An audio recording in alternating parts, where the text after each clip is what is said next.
আসসালামু আলাইকুম ভিউয়ার্স। আজ আমি দেখাবো কিভাবে আমি গাছে খাবার ব্যবহার করি।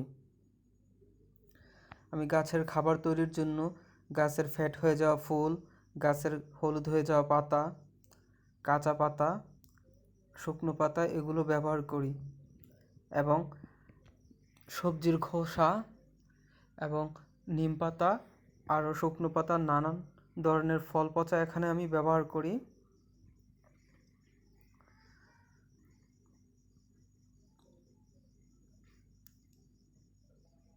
তারপর আমি সরষের খোল সবসময় পানিতে ভিজিয়ে রাখি। আর এটা হচ্ছে কলার খোসা ভেজানো পানি।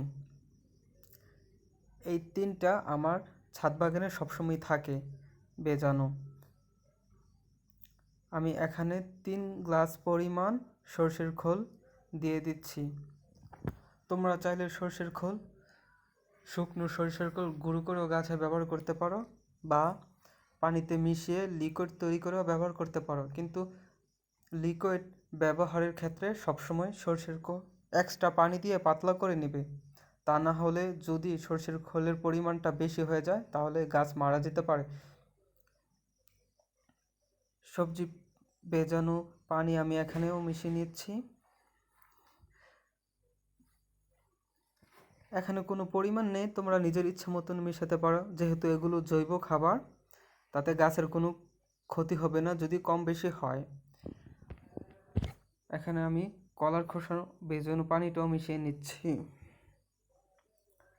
তোমরা নিশ্চয়ই জানো 1 মাস যাবৎ বা তার চেয়েও বেশি সময় ধরে বৃষ্টি হওয়ায় গাছে খাবার দিতে পারি নাই।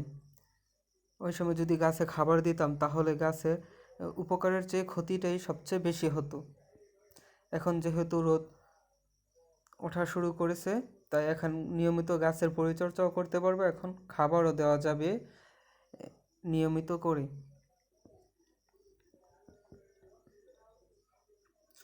এখানে আমি তরল খাবারটা ভালোভাবে মিশিয়ে নিচ্ছি। এটা এই জবা গাছটাতেও দিয়ে দিচ্ছি। দেখুন জবা গাছের শিকড়গুলো বেরিয়ে আসছে, এগুলো হচ্ছে ফিডার রুট। এগুলো এখানে যদি খাবার দাও তাহলে গাছের গ্রোথটা আরও ভালো হবে। তারপর এই যে আমার চাইনিজ টগর, দেখুন গাছটা কি পরিমাণ জোপালো হয়েছে। আমি এখানেও খাবার দিয়ে দিচ্ছি।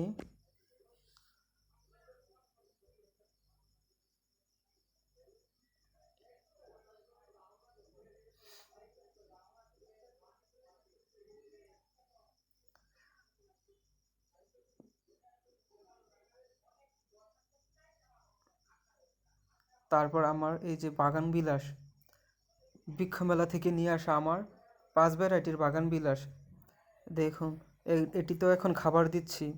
এতদিন যাবৎ বৃষ্টি হওয়ায় এই গাছগুলোর পাতাতে ফাঙ্গাস লেগে পাতাগুলো ঝরে গেছিল। ওই সময় যদি খাবার দিতাম গাছে তাহলে আমার এই ভ্যারাইটির গাছগুলো মারাও যেতে পারতো। এই যে এটা হচ্ছে অরেঞ্জ কিং, এটাতেও খাবার দিয়ে দিচ্ছি।